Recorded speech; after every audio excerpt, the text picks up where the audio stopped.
Good morning sir.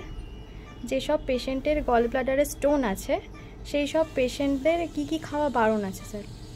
Good morning, আমি doctor Alam চাঁদ শেখ বলছি, জেনারেল ফিজিশিয়ান।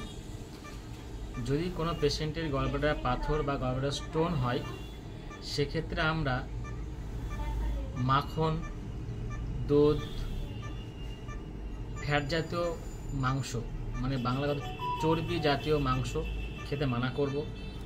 কেক, পেস্ট্রি, মিষ্টি বা চিনিযুক্ত খাবার যে খাবারগুলো সেগুলো খাবো না। সাদা ময়দা জাতীয় খাবার খাবো না এবং অ্যালকোহল, তেলে ভাজা খাবার আমরা খাবো না। এই খাবারগুলো আমরা মেনটেন করব।